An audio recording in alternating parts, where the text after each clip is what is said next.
ছোট বোনের বিয়েতে বাবা আয়োজন করেছে 400 লোকের। আমি গেলে তো 401 জন হয়ে যাবে।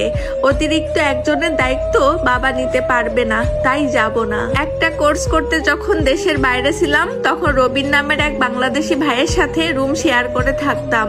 একদিন রুমে এসে দেখি উনি লাগেজ গুছাচ্ছেন। আমি হেসে বললাম, দেশে যাবেন নাকি ভাই?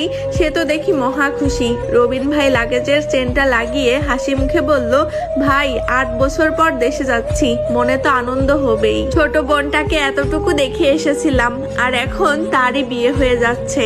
বোনটা যখন আমাকে দেখবে খুশিতে যে কি করবে এটা ভেবেই আমার চোখে পানি চলে আসতেছে। রবিন ভাই হাসি মুখে কথাগুলো বলতেছিল, অথচ আনন্দে ওনার চোখগুলো জল করতেছিল।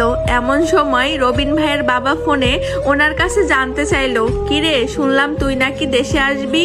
রবিন ভাই হাসি মুখে ওনার বাবাকে জানালো, হ্যাঁ বাবা আসবো, ছোট বোনের বিয়ে, বড় ভাই কিনা এসে পারে। অপর প্রান্ত থেকে ওনার বাবা বললেন, তোর শুধু এত টাকা খরচ করে আসতে হবে না, বিয়ে ঘরোয়া ভাবেই হবে। তাছাড়া নতুন জমি কিনেছি, টাকা পয়সার একটা বিষয় আছে না, তাই আসার দরকার নেই।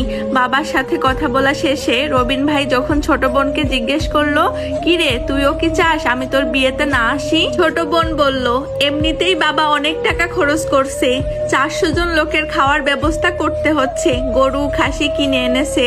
এই অবস্থায় তোমার এত টাকা খরচ করে দেশে আসতে হবে না।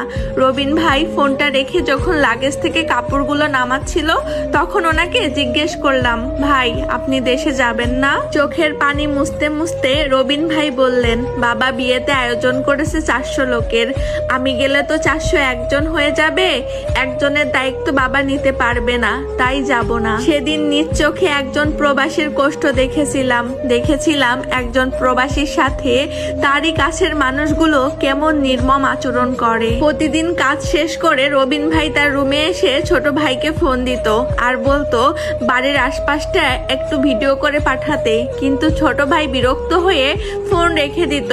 অথচ সেই ছোট ভাইকে কয়েকদিন আগেই বাইক কেনার জন্য টাকা পাঠিয়েছে। আমি যখন নতুন আইফোন কিনলাম তখন উনি আইফোনটা হাতে নিয়ে বললেন, এটাই তাহলে আইফোন যার জন্য মানুষ এত পাগল? আমি বললাম, আপনিও তো একটা ফোন কিনতে পারেন, কি একটা ফোন ব্যবহার করেন অর্ধেক ভাঙা? উনি হেসে বললেন, কিনবো একটা আইফোন ছোট বোনের জামাইয়ের জন্য। আমি ওনার দিকে তাকিয়ে মনে মনে ভাবতে লাগলাম, সব প্রবাসীরাই কি এমন হয় যারা নিজের জন্য একটুও ভাবেন না? প্রতিদিন রাতে রবিন ভাই খুব কাশতেন।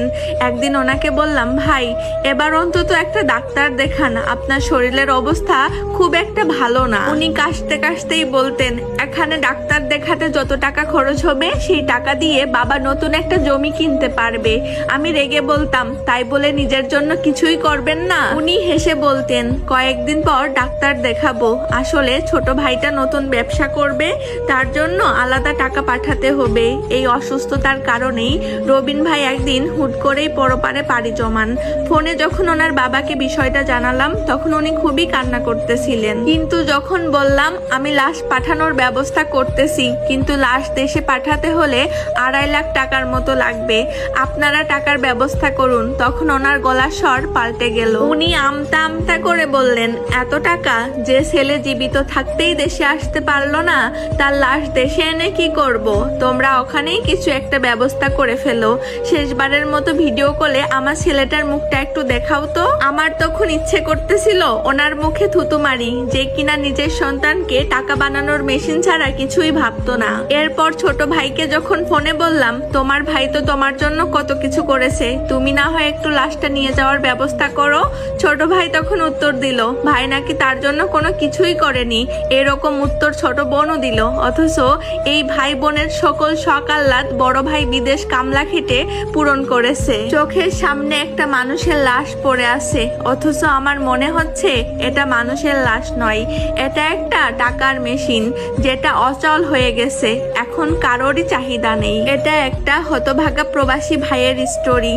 অনেক প্রবাসী আছেন যারা বছরের পর বছর দেশের বাইরে কাটানোর পরও তাদের পরিবার চায় না মানুষটা দেশে ফিরে আসুক। পরিবারের মানুষ তো মনে করে সে একটা টাকার মেশিনটা যতদিন টাকা দিতে পারবে ততদিন তার গুরুত্ব আছে, আর যখনই টাকা দেওয়া বন্ধ করে দিবে তখন তার গুরুত্ব শেষ।